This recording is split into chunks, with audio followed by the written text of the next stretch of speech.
औज़ुबिल्लाहिमिनश्शैतानिर्रजीम बिस्मिल्लाहिर्रहमानिर्रहीम अस्सलाम वालेकुम। तो कैसे हैं आप सब लोग? उम्मीद है सब लोग खैर खैरियत से होंगे। तो आज हम बात कर लेंगे कराची एम्बेसी की, इस्लामाबाद एम्बेसी की, सऊदी अरब के मतलब भी, और इन मौजूदा हालात में एम्बेसी पर क्या इम्पेक्ट पड़ रहा है, उसके अलावा इंटरनेशनल और नेशनल क्या इम्पेक्ट पड़ रहा है।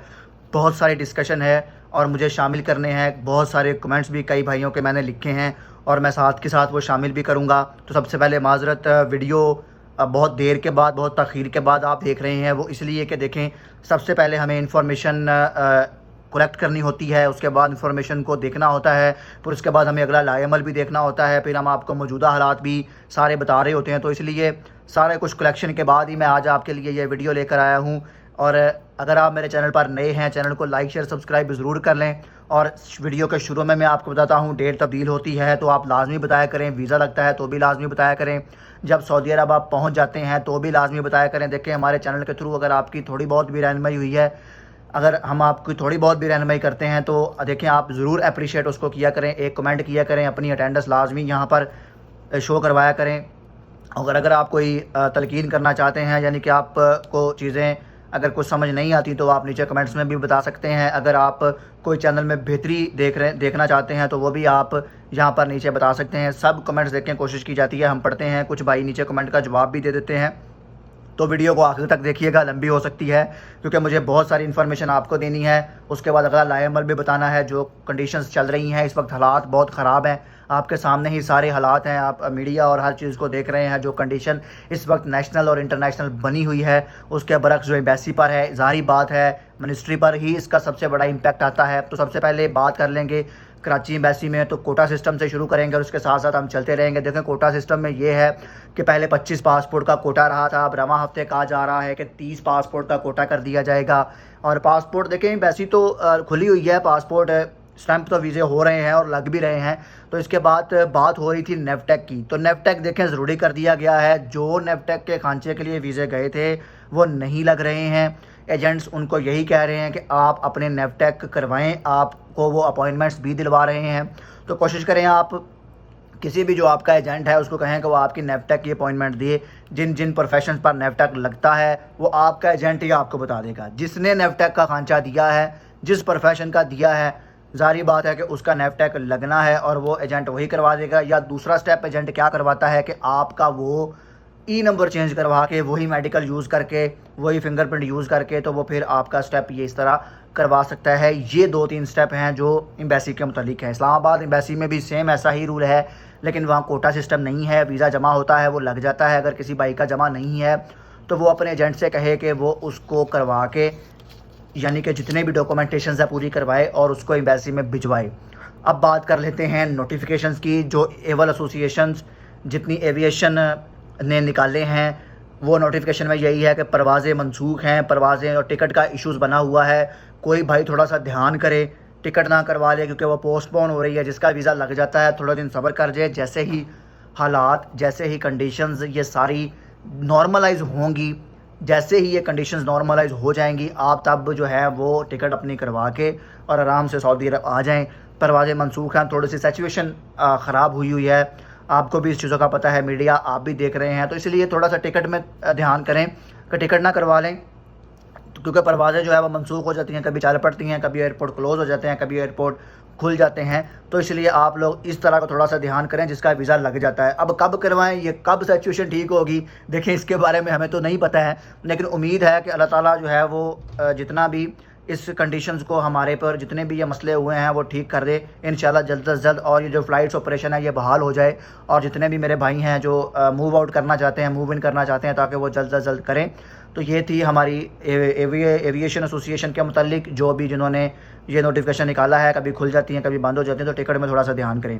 अब हम बात कर लेंगे सऊदी अरब के मुतालिक। देखें, सऊदी अरब में भाई पहुँच चुके हैं, कई भाई मेरे यहाँ पर मौजूद हैं और मुख्तलिफ़ शहरों में वो आ चुके हैं। अपना एक्सपीरियंस लाजमी शेयर करें। 3-3, 4-4 महीने हो गए हैं। अब एक भाई ने मुझे कहा था कि उसका इकामा कंपनी नहीं बना रही, उसको 2 महीने हो गए हैं। तो मेरे भाई, इकामा आपका पहले हफ्ते में बनता होता है। अगर आप किसी कंपनी में आए हैं, नहीं बना रही तो वो आखिरी तीसरे महीने में आपका इकामा बना देगी। अगर नहीं बना रही तो आप कंपनी को नोटिस दें और 90 दिनों से पहले देखें, 90 दिनों से पहले आप फिर कंट्री एग्ज़िट करके तो अपने मुल्क वापस चले जाएँ। अगर वो आपका इकामा नहीं बना रही, अगर किसी ने पकड़ लिया तो ज़ाहिर बात है कि वो आपके लिए मसला भी क्रिएट हो सकता है, आपको जुर्माना होगा 1000 रियाल अगर किसी का कामा नहीं बना होता। बेशक वो कंपनी पे करती है, लेकिन आप इस परेशानी से बचें, यह प्रोसेस थोड़ा सा लंबा होता है। तो इकामा के लिए भी आपके लिए ज़रूरी है कि आप अपने डॉक्यूमेंटेशंस जो हैं वो अपने पास रखें, जिनमें आपके पास एक तस्वीर होनी चाहिए। उसके बाद आपका एक मेडिकल होता है, आपका पासपोर्ट जाता है और एक टोकन निकाल के देती है आपकी कंपनी, आप वो साथ लेकर जाते हैं, आपको हॉस्पिटल बताते हैं, आपका मेडिकल होता है, मेडिकल रिपोर्ट आपकी वेरीफाई होती है सऊदी अरब में भी। उसके बाद आपको जो है वो इकामा इशू होता है, जो कि आपकी कंपनी करवाती है। तो ये थी हमारी टोटल इन्फॉर्मेशन आप लेनी थी जो थी सऊदी अरब के मतलब। अब हम बात कर लेंगे उन भाइयों के कमेंट्स की जिन्होंने मेरी लास्ट वीडियोस में किए थे। मुझे काफ़ी सारे कमेंट्स शामिल करने हैं, किसी भाई का कमेंट रह जाता है, किसी भाई का भी, तो मेरी कोशिश ये है कि वो भाई दोबारा कमेंट कर दे, ठीक है। कोई काफ़ी सारे कमेंट्स होते हैं, आप खुद गिनती करें, तकरीबन 100-150 कमेंट होता है वीडियो पर।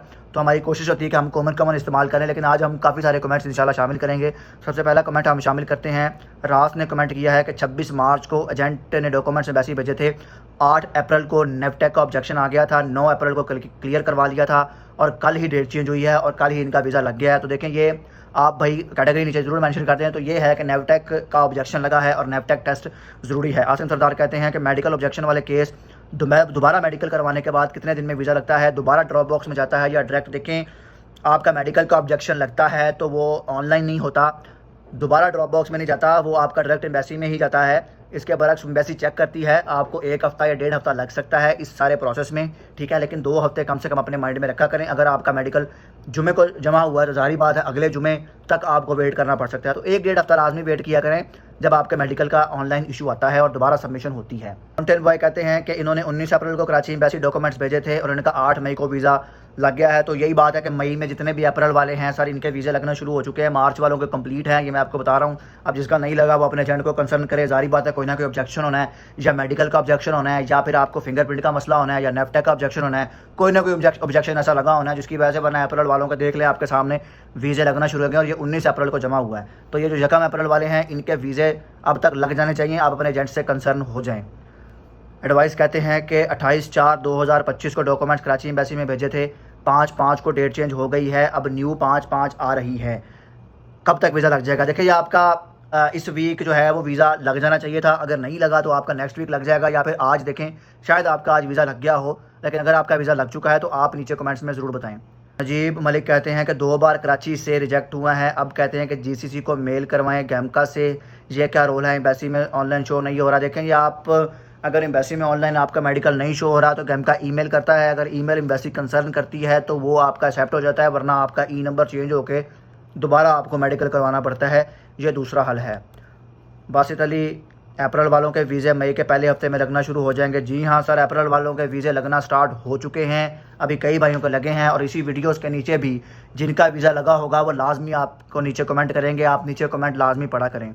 मिस्टर क्यूट ने, स्वैग ने एक कमेंट किया था कि इनकी जो पासपोर्ट नंबर है वो ई नंबर पर जो वीज़ा लगा तो 13 शो हो गया है, पासपोर्ट पर 12 एक्सपायरी लिखी हुई है। देखें, ये चीज़ इमिग्रेशन हुकाम इस चीज़ को देखता होता है, लेकिन इतना ज़्यादा इसका मसला नहीं होता। वो आपका बेसिक वीज़ा चेक करते हैं और पासपोर्ट चेक करते हैं, ठीक है। लेकिन ये इतना प्रॉब्लम नहीं होगा, मुझे ये उम्मीद है, ये आपके लिए मसला क्रिएट नहीं होगा, और आपके एजेंट ने भी आपको यही कहा होना है, इतना कोई इस चीज़ का प्रॉब्लम नहीं है। बिलाल रियाज कहते हैं कि वीडियो नेफ्टेक के खांचे पे कब आएगी, स्टार्ट कब होंगे, कंफर्म अपडेट कीजिएगा। सर, ये बंद है, नेफ्टेक पर बहुत ऑब्जेक्शन लगे हैं और आपका एजेंट आपसे ये करवाएगा भी, जिसके खांचे में गए हैं जारी बात है वो करवाएगा नेफ्टेक।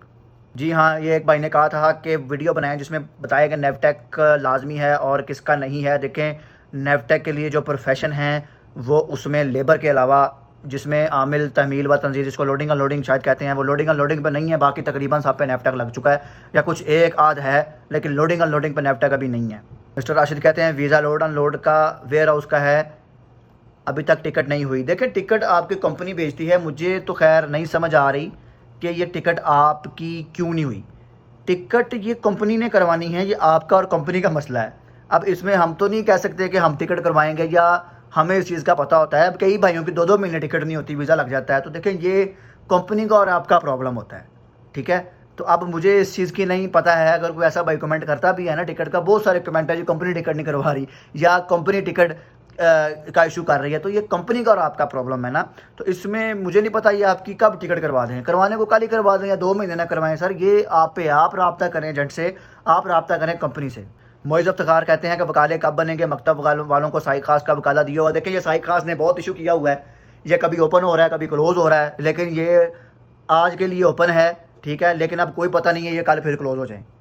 कोई इसकी समझ नहीं आ रही है। कुछ मकतब कह रहे हैं ओपन है, कुछ मकतब कह रहे हैं क्लोज़ है, लेकिन अब मे भी आप जिस मकतब में जमा करवा रहे हो वो कह रहे हो क्लोज़ है। लेकिन ये साइक खास के वकाला जो है ना, इसका बहुत इशू है, बहुत ज़्यादा कम है कि ये सुनने में आ रहा है कि ये लग रहे हैं। लेकिन एक तरफ ये भी बात ठीक है कि ये क्लोज़ हैं।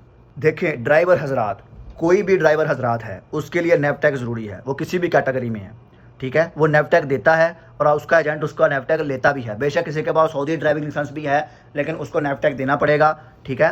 तो वो नेपटेक देता है, नेपटेक की अपॉइंटमेंट भी लगेगी, साइक शाना साइक खास जो भी है, तो इसमें आपकी जो है वो नेपटेक चलता है और ये आपका एजेंट आपसे नेपटेक करवाएगा भी, क्योंकि जारी बात है ये आपका ड्राइविंग लाइसेंस है। प्रोडक्टर जब होना है तब इशू ये क्रिएट हो जाना है, ठीक है। प्रोडक्टर जब होता है वो LTV भी चेक करते हैं, वो STV भी चेक करते हैं।